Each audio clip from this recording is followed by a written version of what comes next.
Kami dari kelompok 10 ingin menjelaskan tentang hukum lingkungan dengan tema kekerasan seksual dan ekosistem laut. Nah, di sini yang saya pertama kali jelaskan adalah tentang fakta-fakta yang melatar belakangi terjadinya suatu permasalahan. Di sini adanya kesetaraan gender merupakan fenomena yang selalu diidam-idamkan oleh seluruh negara-negara modern manapun. Bukan hanya kaum perempuan saja, akan tetapi kaum laki-laki juga menyadari bahwa betapa besarnya pengaruh perempuan dalam kemajuan dalam segala macam bidang kehidupan, terutama dalam bidang pembangunan, kehidupan, dan sebagainya. Akan tetapi dalam realitasnya atau dalam realitinya, sampai sekarang kaum perempuan masih belum merasakan fenomena yang dicita-citakan itu.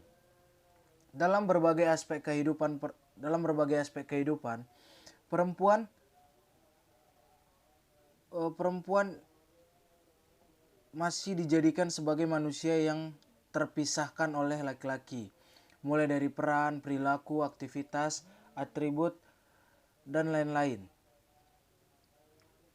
Faktor cara pandang dan pola pikir inilah yang menjadi permasalahan mendasar dari kegagalan perwujudan kesetaraan gender. Akibatnya, banyak perilaku yang pada umumnya ditujukan kepada perempuan adalah hal-hal yang negatif. Semuanya jika kita kupas, apapun permasalahan dalam masyarakat akan selalu bersumber pada satu titik, yaitu pendidikan. Dalam dunia pendidikan, yang paling menjadi kontroversialnya adalah yaitu menjadi permasalahan utama dunia pendidikan Indonesia adalah kekerasan. Khususnya kekerasan seksual yang dialami oleh perempuan itu sendiri. Dalam ruang publik pun seringkali bermunculan pemberitaan tentang kekerasan seksual yang dialami oleh perempuan. Ya, terutama perempuan. Kekerasan seksual ini akan menimbulkan dampak yang luar biasa bagi korban atau perempuan itu sendiri. Tidak sedikit juga korban kekerasan seksual yang dikawinkan dengan pelaku kekerasan seksual tersebut hanya dengan alasan rasa malunya keluarga harus ditutupi, sehingga menimbulkan efek trauma yang jauh lebih besar bagi korban ataupun perempuan itu sendiri. Tidak hanya sampai di situ saja. Setelah dikawinkan dengan penuh keterpaksaan, korban tersebut pun belum tentu mendapatkan perlakuan yang baik dari suami. Apalagi alasan dari perkawinan tersebut. Dalam kasus kekerasan seksual pun yang paling sering dialami perempuan dalam rumah tangga adalah kasus incest yang dimana pelaku bukan hanya seorang suami, akan tetapi kerabat yang lainnya.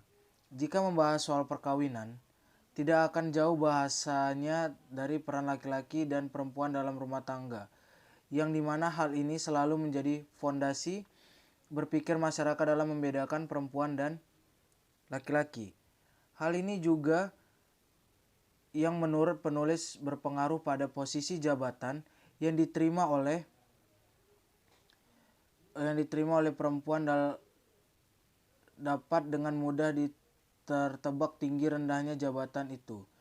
Jika dikaitkan kasus kekerasan seksual juga tidak akan jauh dengan tempat kerja yang sering menjadi tempat terjadinya kekerasan seksual.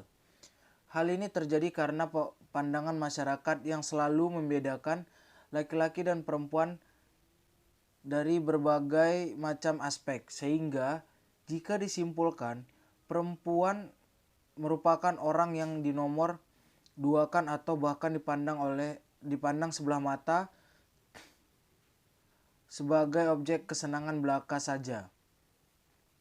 Tentu hal ini akan sangat buruk jika terus terjadi, terutama bagi pembangunan bangsa-bangsa dan masa depan bangsa.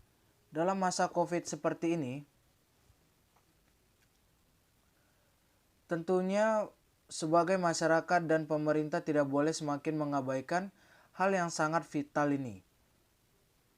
karena adalah masyarakat yang sangat berpengaruh bagi kelangsungan bangsa itu sendiri. Pada tahun 2015, Indonesia sudah memulai program tujuan pembangunan berkelanjutan yang terdiri dari 4 pilar pembangunan dan 17 tujuan yang salah satunya adalah kesetaraan gender. Dalam hal ini penulis sangat menyadari bahwa wabah COVID ini sangat berpengaruh pada segala macam aspek kehidupan rakyat Indonesia. Akan tetapi, menurut penulis, ini hanya menjadi pemicu dan masyarakat menyelesaikan segala macam yang sedang dihadapi, khususnya kesetaraan gender. Maka dari itu penulis ingin berpartisipasi untuk menjadi agen perubahan sebagai masyarakat yang menjadikan Tridharma perguruan tinggi, yaitu pembelajaran, penelitian, dan pengabdian. Sekian penjelasan dari saya, latar belakangnya, terima kasih.